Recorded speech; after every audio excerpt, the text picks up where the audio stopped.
का सर्वे के 2 सवाल ले लेता हूं, उसके बाद में आपको बताता हूं। उसके बाद मैं बताता हूं कि डोकलाम आखिर क्यों जरूरी है। सर्वे के 2 सवाल। चीन ने भूटान के करीब बसाए 22 गांव। क्या भारत के चिकन नेक सिक्किम कॉरिडोर पर खतरा है? 82% लोगों ने कहा हाँ, 14% ने कहा ना और 4% इस पर कुछ भी कहना नहीं चाहते थे। सर्वे का एक और सवाल। लद्दाख के पीछे हटने के बाद चीन ने डोकलाम क्षेत्र में कई गांव बसाए हैं। चीन की जमीन हड़पने की नीति का आखिर तोड़ क्या है? 10% ने कहा सैन्य एक्शन, 22% ने कहा खुलकर बातचीत होनी चाहिए, 65% ने कहा उसी की भाषा में उसको जवाब दिया जाना चाहिए और 3% इस पर कुछ भी नहीं कहना चाहते थे। लेकिन डोकलाम कितना महत्वपूर्ण है यह मैं आपको एक बार बता देता हूं। सीधे चलेंगे और मैं आपको समझाता हूं कि आखिर क्यों महत्वपूर्ण है। नक्शे के जरिए मैं आपको समझा देता हूं कि डोकलाम आखिर क्यों जरूरी है। क्योंकि आप देखिए, chicken neck corridor, Sikkim corridor इसे कहा जाता है। और अगर भारत के जो नॉर्थ ईस्ट हैं, जो नॉर्थ ईस्ट के राज्य हैं, अगर वहां पर आपको पहुंचना है तो फिर ये देखिए, ये है इंडिया, ये भारत का हिस्सा है। अब ये चिकन पॉइंट है, ये नेपाल है, ये जो इलाका है ये डोकलाम का इलाका है और ये भूटान भी पास में लगा हुआ है, यहाँ बांग्लादेश लगा हुआ है। और यहाँ से अगर भारत नॉर्थ ईस्ट को जोड़ता है तो ये जो हिस्सा है इसे समझने की ज़रूरत है। ये चिकन नेक जो कि सिक्किम कॉरिडोर इसे कहा जाता है, डोकलाम का हिस्सा है। और जब यहाँ से आप इधर से निकल कर आते हैं तो आप मेघालय जाते हैं, आप असम जाते हैं, आप अरुणाचल प्रदेश जाते हैं, आप नागालैंड पहुँचते हैं, आप मणिपुर पहुँचते हैं, आप त्रिपुरा पहुँचते हैं, आप मिजोरम पहुँचते हैं। यानी कि आप समझने की कोशिश कर रहे हैं, आपको अपने भारत के नॉर्थ ईस्ट 7 सिस्टर्स में अगर पहुँचना है तो ये डोकलाम का हिस्सा जो है वो बहुत महत्वपूर्ण है। और यहाँ से ही आप यहाँ से कनेक्ट हो पाते हैं, यहाँ से आप पहुँचें, क्योंकि यहाँ पर आपको बांग्लादेश दिखेगा, यहाँ पर आपको नेपाल दिखेगा और यहाँ पर गांव बसा लिए। ये डोकलाम का हिस्सा है और यहाँ पर बसा रहा है गांव चीन। कितना इंपॉर्टेंट है यह समझने की जरूरत है और भारत के लिए डोकलाम बहुत महत्वपूर्ण है। ध्रुव कटोच साहब मेरे साथ मौजूद हैं, रक्षा विशेषज्ञ हैं, मैं उनसे समझने की कोशिश करूंगा। ध्रुव साहब, डोकलाम या फिर चिकन नेक सिलीगुड़ी कॉरिडोर कितना महत्वपूर्ण है भारत के लिए, जिसे कि चाइना घेरने की कोशिश कर रहा है, उस पर नजरें बनाए हुए? मनोज जी धन्यवाद जी। देखिए, अगर आप नॉर्थ ईस्ट को देखेंगे तो मेरे अपने ख्याल से ये जो डोकलाम का जो इलाका है ये भारत के लिए सबसे स्ट्रेटेजिक इलाका है। अभी वहां पर चीन ने कुछ गांव बनाए हैं, अगर वो गांव ना भी बनाता तब भी हमारे लिए वही खतरा है। ये मैं बात आपको कहना चाहता हूं। क्योंकि जिस तरफ से अगर चीन जहां से बैठा है वहां से अगर डोकलाम की तरफ आ जाए और उसके बाद नीचे रोल डाउन हो सकता है, पूरे सिलीगुड़ी कॉरिडोर को हमें खतरा है। तो इसमें तो कोई शक नहीं है। और ये अभी की बात नहीं है, ये बहुत पुरानी बात चलती आ रही है और जो भी हम फौज में हमको ये मालूम है। अभी वहां पर उसने गांव बना दिए हैं, गांव उसके लिए ये फायदा दे देता है, वो उसके लिए एक फर्स्ट लाइन ऑफ डिफेंस बन जाता है और जरूरत पड़ने पर वो एक डिफेंसिव पोजीशन ले सकते हैं और उसकी फौजें जो है वो वहां पर ऑफेंसिव शुरू कर सकती हैं। तो जहां तक भारत की बात है, ये खतरा तो खैर जितने भी फौजी हैं उनको तो दिखता है जी। हमारी तैयारी उस प्रकार के होने चाहिए कि अगर इस प्रकार की हरकत चीन करे तो उसको किस प्रकार से डील करना है, वो हमारी प्लान्स उधर जाहिर है।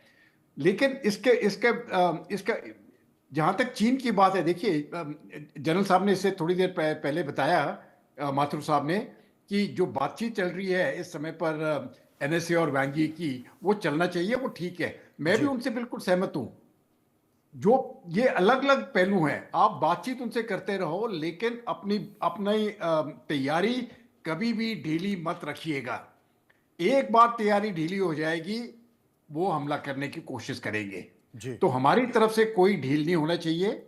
हमारी तरफ से मुझे लगता है जो हमारे बॉर्डर एरियाज हैं वहां पर भी हमने जो अपने सिविलियन लोग हैं और अपने बॉर्डर जो है उनको और मजबूत करने की आवश्यकता है। खासकर ये पूरे लद्दाख में देखे या अरुणाचल में देखे, 2014 से एक चीज बहुत अच्छी हुई है कि हमारी तरफ से जो सड़कें बनना शुरू हुई है वो बिल्कुल अभी फॉरवर्ड एरिया तक अभी पहुंच गई है। इसके ऊपर जो जो जोर है वो लगातार जारी होना चाहिए। ये जो चीन ने प्रॉब्लम किया था वो उनको ये घबराहट हो गई कि पहले तो भारत भारत की सेना बॉर्डर तक नहीं आ सकती थी, लेकिन अब आ सकती है क्योंकि अभी बिल्कुल। बॉर्डर वो रोड्स बन गए हैं। तो हमारी तरफ से चीन के ऊपर कभी भरोसा मत रखिए, मैं आपसे बिल्कुल सहमत हूं। जी। जहां दोस्ती की बात होती है, दोस्ती की बात करिए, उसमें कोई प्रॉब्लम नहीं है। लेकिन इंग्लिश में जो कहावत है, कीप योर पाउडर ड्राई, आप अपनी तैयारी के ऊपर एक पैसे की भी ढील मत रखिए। वो ढील हमारे लिए खतरनाक हो सकती वो है। डील हमारे लिए अच्छी खतरनाक तरह हो से सकती पूरे। है। मनन हाँ जी। द्विवेदी विदेशी मामलों के जानकार हमारे साथ मौजूद हैं। मनन साहब, जैसा कि अनुज भी कह रहे थे कि भारत के जो आसपास के तमाम देश हैं, पहले तो बहुत अच्छे संबंध होते थे। नेपाल से आपके बहुत अच्छे संबंध थे, मालदीव से आपके बहुत अच्छे संबंध होते थे, श्रीलंका से आपके बहुत अच्छे संबंध होते थे, इसके साथ साथ बांग्लादेश से आपके अच्छे संबंध होते थे। लेकिन अब नेपाल के संकेत भी कुछ और दिखाई देते हैं। वहाँ तो करेंसी को लेकर भी भारत के खिलाफ संकेत नजर आ जाता है। अब श्रीलंका की स्थिति क्या है दे आप समझ सकते हैं। बांग्लादेश किस तरीके से भारत के खिलाफ जहर उगल रहा है, लगातार वो चीन और पाकिस्तान के साथ जा रहा है। जितने भी वो देश हैं जो भारत के नज़दीक हैं, वो भारत के खिलाफ संकेत दे रहे हैं, वो चाइना के पास जा रहे हैं। चाइना उन्हें रसद भी दे रहा है, उन्हें पैसा भी दे रहा है, जो भी जरूरी चीजें उपलब्ध करा सकता है वो कब कर रहा है, सारी चीजें कर रहा है। और नजर उसकी उन इलाकों पर है, जैसे कि हमने बताया डोकलाम जैसे में बातचीत हो रही है। अजीत डोभाल साहब पहुंचे, होनी चाहिए, ये बहुत जरूरी है, क्योंकि कम्युनिकेशन नहीं होगा तो पता भी नहीं चलेगा। लेकिन चीन की स्थिति क्या है, वो चाहता क्या है, वो करता कुछ है और दिखाता कुछ है। ऐसा क्यों, उसे क्यों खतरा है भारत से, और क्यों भारत को चारों तरफ से घेर रहा है? देखिए, यहाँ पर इतिहास में जाने की जरूरत है। तो मुझे ऐसा लगता है कि हम देखेंगे 1962 में भी वॉर हुआ, जो पहला वॉर हुआ, उसको हम लोग कहते हैं कि ये डार्क शेडो है भारत की विदेश नीति पे और हमारी मिलिट्री पे और हमारी पूरी तरीके की डिप्लोमेटिक एक्टिविटी पे।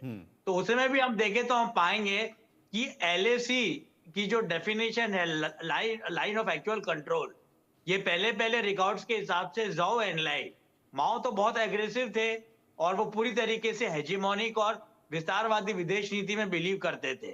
पर जो पंडित जवाहरलाल नेहरू थे, उनकी बातचीत हुआ करती थी और 1959 में जो एनलाई से बातचीत हुई और 1959 में ये बात सामने आई कि एलएसी को हम रखेंगे और एलएसी को ही बॉर्डर माना जाएगा।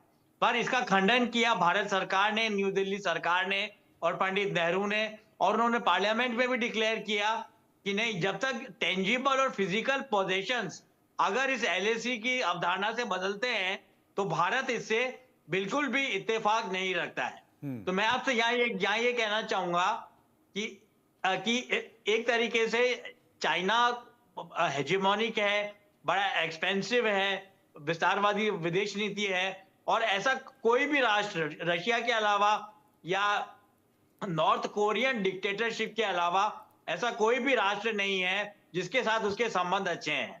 और इस बात से मैं पूरी तरीके से एग्री करता हूं कि हमको अपने गार्ड्स को लो नहीं करना चाहिए, पर बातचीत को भी एक मौका देना चाहिए, जैसा कि प्रधानमंत्री मोदी कर रहे हैं। तो ये बातचीत वाली बात भी बहुत अच्छी है। पर यहाँ पे हम देखेंगे कि जो मेजर विवाद है वो कई पिछले 20-25 वर्षों से पेट्रोलिंग को लेकर है। तो 2012-13 में एक एग्रीमेंट हुआ था जिसके चलते ये डिसाइड किया गया था, इनफॉर्मली ऐसे एरियाज डिमार्केट किए गए थे कि यहां तक पीएलए के सोल्जर्स पेट्रोलिंग करेंगे, यहाँ इतनी बजे इतनी तारीख को करेंगे, और यहाँ पे भारतीय सेना पेट्रोलिंग करेगी। तो ये भी एग्रीमेंट की मुझे अच्छी बात ये लग रही है कि चीन की जो पेट्रोलिंग होगी उसकी शेड्यूल चीन भारत को देगा और भारत चीन को देगा। पर क्योंकि पूरी तरीके से डिस्ट्रस्ट और डिस्कॉर्ड और एक तरीके की का अविश्वास है भारत और चीन के रिलेशंस में, तो उसको देखते हुए लगता है कि हमें पूरी की पूरी तैयारी रखनी चाहिए। पर मुझे यहाँ पर ये लगता है, जैसा कि आपने साउथ एशिया के कंट्रीज के बारे में भी बात की, तो मुझे लगता है कि यहाँ पर चाइना और भारत के बीच में कंपटीशन है इन देशों को खरीदने का। और जैसा कि बातचीत पहले भी हो चुकी है, मैं भी रिपीट करूंगा कि स्ट्रिंग ऑफ पर्ल स्ट्रेटेजी होती है चीन की, जिसमें कंटेनमेंट जो अमेरिका की पॉलिसी है विदेश नीति की, वो चाइनीज कंटेनमेंट है। पर कहीं ना कहीं भारत को ये समझना चाहिए कि क्वाड एक सिक्योरिटी डायलॉग है और इस सिक्योरिटी एस्पेक्ट को अमेरिका ने भी डाउन प्ले किया है और भारत ने भी पिछले कुछ वर्षों से डाउन प्ले किया है। जी। जबकि बात सब लोग जानते हैं कि अनऑफिशियली चीन के कंटेनमेंट के लिए ये इंडो पैसिफिक के 3-4 राष्ट्र आपस में आए हैं। तो मैं बात खत्म करने से पहले दक्षिण एशिया के एग्जांपल दूंगा। भारत को पाकिस्तान के इंटरवेंशनिज्म के कारण ही और चाइना के इंटरवेंशनिज्म के कारण ही ऐसा समझा जाता है कि हम लोग एक बिनाइन हेजीमॉन है। तो हमारे लिए ये दुख की बात है कि भारत ने नेपाल के साथ इतनी दोस्ती की। खैर बातें खराब हुई 2016-15 में जब ब्लॉकेड भारत को करना पड़ा, पर फिर भी उनकी हाइड्रो इलेक्ट्रिसिटी, इन सब राष्ट्रों का डेवलपमेंट और इनका इंफ्रास्ट्रक्चर डेवलपमेंट और मानवीय सुरक्षा के लिहाज से ट्रेड, इन्वेस्टमेंट और एनर्जी के फील्ड में भारत का दक्षिण एशिया के इन सब माइक्रो स्टेट्स के प्रति बहुत बड़ा योगदान है। लेकिन उन देशों को मानना भी चाहिए, क्योंकि बांग्लादेश में देखिए भारत का क्या योगदान है। आप तो हार गए थे, आपकी आज़ादी तो मिलने वाली नहीं थी, भारत ने ही वहां पहुंचकर आपको आज़ादी दिलाई, और आज आप क्या कर रहे हैं? आज आप भारत को ही संकेत दे रहे हैं उसके खिलाफ होने का। तमाम बातों की चर्चा करेंगे। सर्वे के 2 सवाल और बचे हैं, उनको भी ले लेते हैं। सर्वे का एक और सवाल, G20, ब्रिक्स, SCO, क्वाड जैसे मंचों पर भारत की बढ़ती धमक ने चीन पर दबाव बढ़ाने का काम किया है। 87 यानी कि 87% लोगों ने हाँ कहा है, 11% लोगों ने ना कहा है, 2% इस पर कुछ भी कहना नहीं चाहते थे। सर्वे का एक और सवाल, चीन पर भारत आखिर भरोसा क्यों नहीं करता है? 27% लोगों ने कहा LAC पर वो हमेशा चालबाजी करता है। 24% लोगों ने कहा वो पाकिस्तान का दोस्त है इसलिए। 47% लोगों ने कहा भारत से कई बार गद्दारी कर चुका है, और 2% इस पर कुछ भी कहना नहीं चाहते। अनुज माथुर साहब जी जवाब। देखिए जहां तक प्रश्न, वही मैंने पहले भी कहा था, जहां तक प्रश्न चीन का है, चीन का जो विस्तारवादी कैरेक्टर है वो सदैव से रहा है, ये कोई नई बात नहीं है। चीन का विस्तारवादी कैरेक्टर और चीन का सलामी स्लाइसिंग जो टैक्टिक्स है, जिसके थ्रू वो दूसरे देशों की जमीनें लगातार हड़पता चला जाता है, वो विश्वव्यापी सबको पता है ये बात। देखिए आपको इसी से पता पड़ना चाहिए कि जो ओरिजिनल चाइना का शेप है, वो ओरिजिनल चाइना, मेरे पीछे एक नक्शा है, I wish I could show you that, वो ओरिजिनल चाइना भी करंट जो चाइना की जो जगह है उससे काफी छोटा है। और ये तमाम जो चीजें उन्होंने, चाहे वो सिंकियांग हो, चाहे वो तिब्बत हो, चाहे वो मंगोलिया हो, चाहे वो तमाम उन्होंने अपने विस्तारवाद के नीति के तहत इन्होंने कब्जाया हुआ एरिया है। तो इसी वजह से पूरी 15 देशों के साथ इनकी रिलेशनशिप खराब है। जहां तक सवाल भारतवर्ष का है, देखिए ये समस्या कब होनी शुरू हुई? ये समस्या तब होनी शुरू हुई जब हमने इस बात को रियलाइज किया कि जब तक आप बॉर्डर एरिया का डेवलपमेंट नहीं करेंगे, वहां पर बस्तियों को नहीं बसाएंगे, वहां का इंफ्रास्ट्रक्चर नहीं इंप्रूव करेंगे, तब तक आप हमेशा रिसीविंग एंड पे रहेंगे।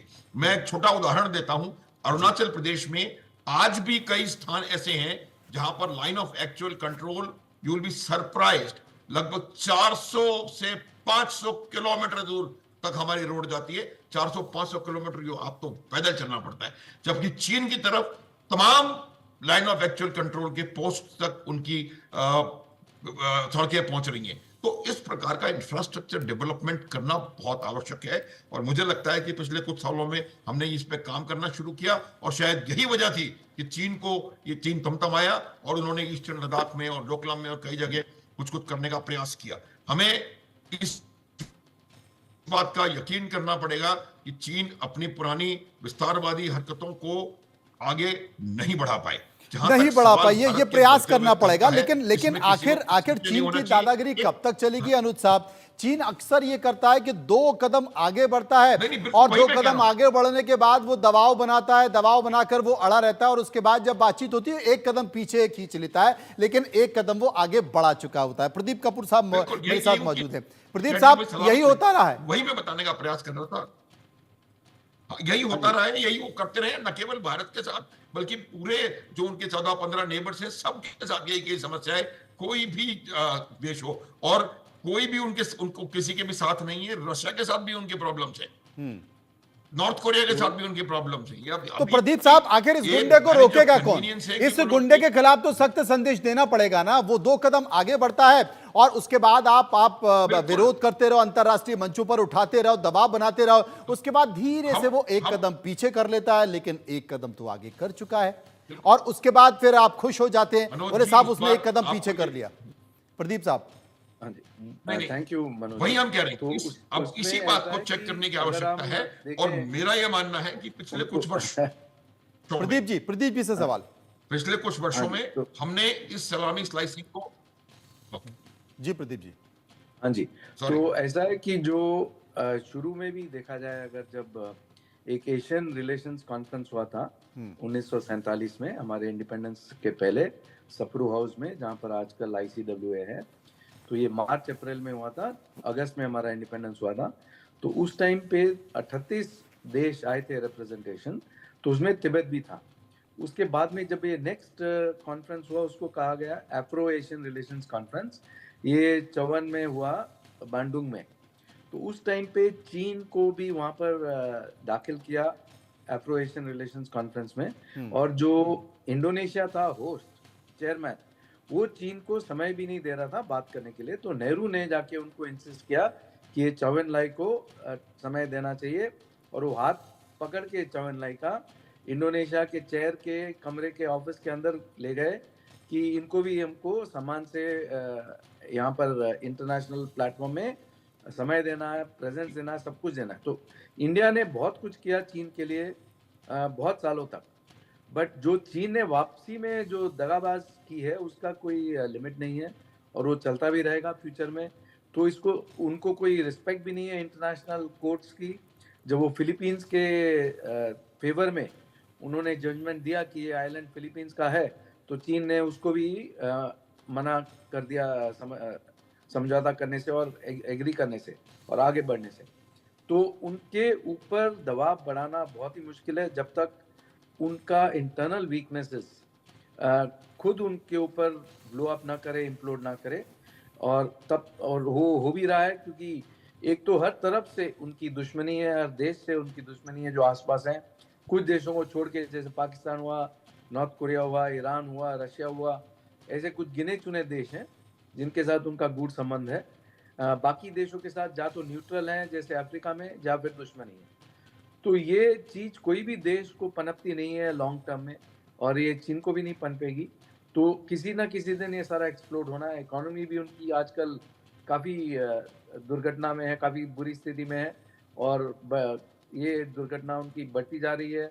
रियल एस्टेट में उनको बहुत प्रॉब्लम्स हो रहे हैं, रेलवे सेक्टर में प्रॉब्लम्स हो रहे हैं। तो ये जब तक ये खुद नहीं समझेंगे कि इनको बाकी देशों के साथ भी ठीक तरीके से पेश आना है, ये दगाबाजी नहीं करनी है, ये धोनलेबाजी नहीं करनी है, तब तक उनको समझाना बहुत ही मुश्किल है। और उस कारण सभी देशों को, और भारत को खासकर, बहुत सतर्क रहना है, जैसे हमारे सब दोस्तों ने कहा यहाँ पर, और बहुत सावधानी से पेश आना है, और अपनी जो स्ट्रेंथ है, अपनी जो ताकतें हैं, उनको मजबूत और भी करते जाना है, मजबूत करते जाना। जी, मनन द्विवेदी साहब मेरे साथ मौजूद हैं, विदेशी मामलों के जानकार हैं। मनन साहब, हर देश के लिए उसकी कूटनीति, उसकी डिप्लोमेसी बहुत महत्वपूर्ण होती है। भारत अंतर्राष्ट्रीय मंचों पर बहुत अच्छे तरीके से, डिप्लोमेटिक तरीके से चल रहा है। आज भी वो अमेरिका के उतने नज़दीक है जितने कि रशिया के नज़दीक है। हालांकि बड़ा मुश्किल होता है, पहले ये बहुत आसानी से हो जाता था, लेकिन आजकल बहुत मुश्किल हो रहा है। आजकल जो स्थिति बनी हुई है, आपको किसी एक के साथ खड़ा होना पड़ेगा, और वो आप कितने भी छुपाने की कोशिश करें, लेकिन आप दिख जाते हैं कि आप किसके साथ हैं।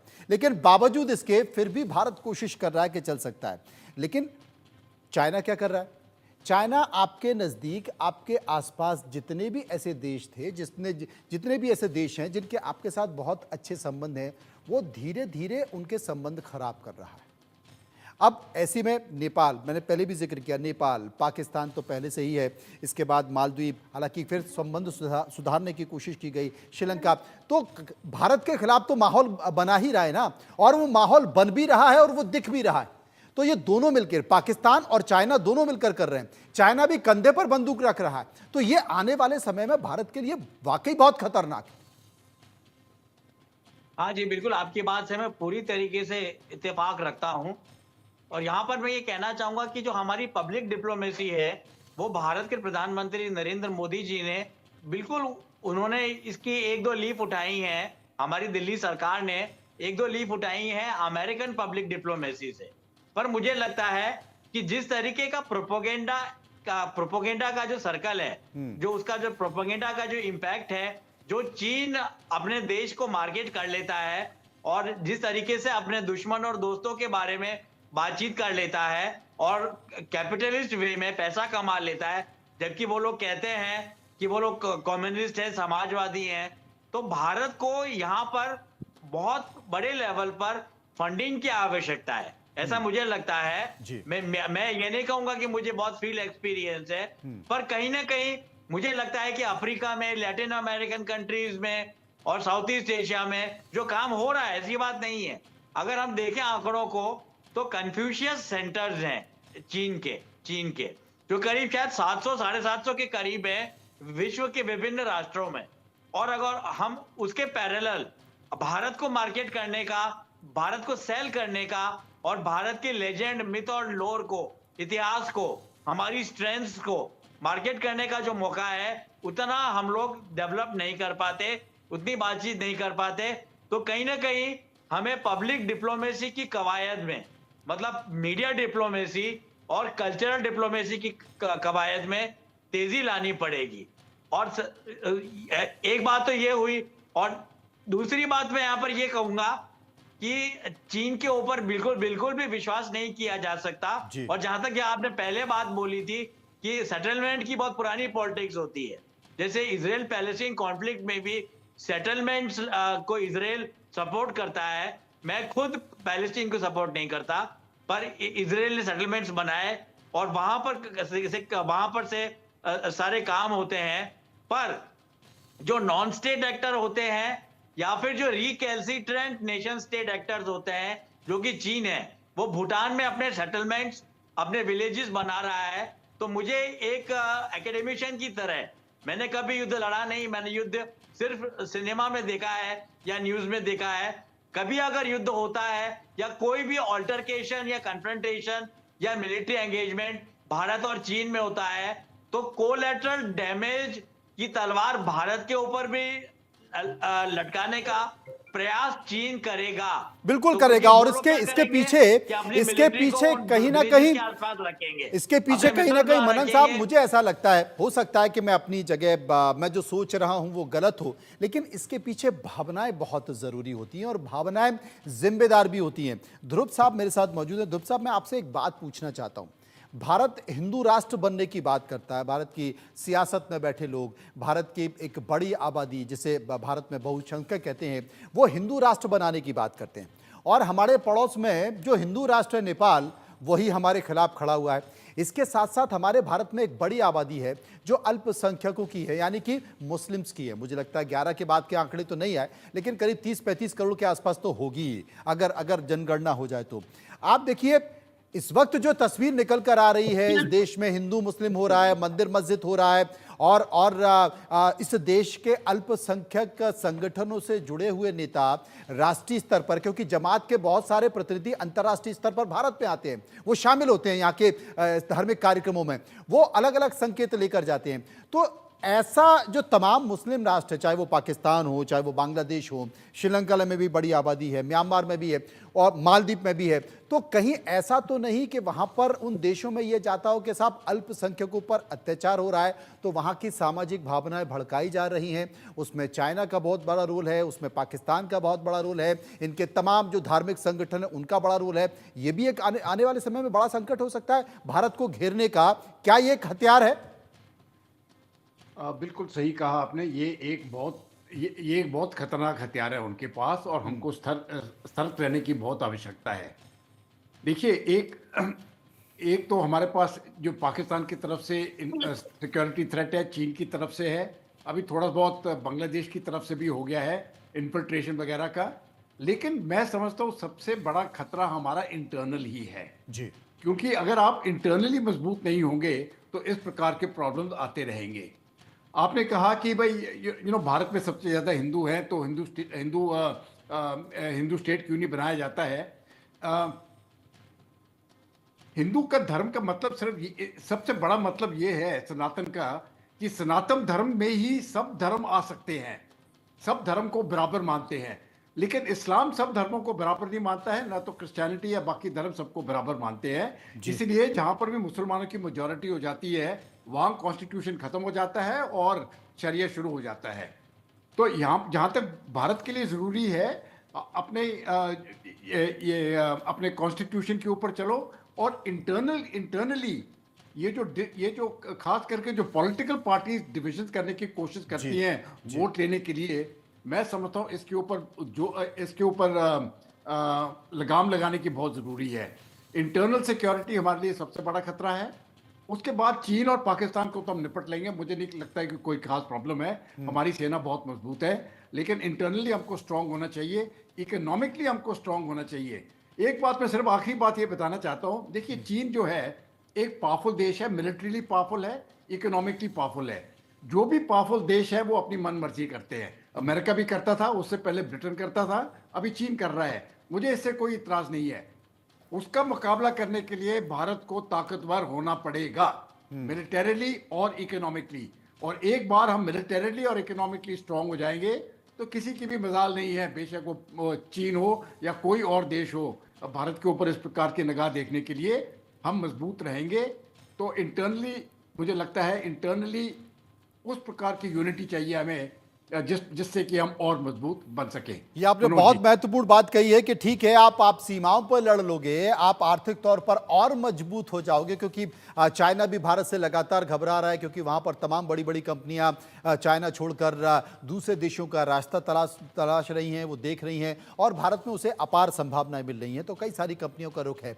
लेकिन आप सीमाओं पर निपट लोगे, दूसरे देशों से निपट लोगे, लेकिन आपके देश के अंदर के हालात अगर ठीक नहीं है तो वो आपके लिए ज्यादा खतरनाक होंगे। और जिस तरीके से मुद्दे इस वक्त भारत के अंदर तैर रहे हैं, मुझे लगता है कि भारत की आंतरिक सुरक्षा के लिए खतरा हो सकते हैं, और इसका फायदा वो तमाम देश उठा सकते हैं जो भारत को कमजोर करना चाहते हैं। बहुत बहुत शुक्रिया करूंगा सभी लोगों का जो मेरे साथ इस चर्चा में मौजूद रहे। चर्चा इस बात को लेकर थी कि आखिर चाइना चाहता क्या है। बार बार हम चाइना पर भरोसा करते हैं, लेकिन चाइना दगाबाजी कर जाता है। वो तमाम बातों के साथ साथ 2 कदम दूसरे देशों की सीमा में आगे बढ़ाता है और दबाव बनाता है, 1 कदम पीछे कर लेता है, लेकिन 1 कदम उसका वहीं पर होता है जहां वो चाहता है। इस पर गंभीरता से सोचने की और विचार करने की सरकारों को जरूरत है। फिलहाल खबरों के सफर में इतना ही। बाकी खबरों के लिए आप चलते रहिए इंडिया न्यूज के साथ। मुझे दीजिए इजाजत। नमस्कार।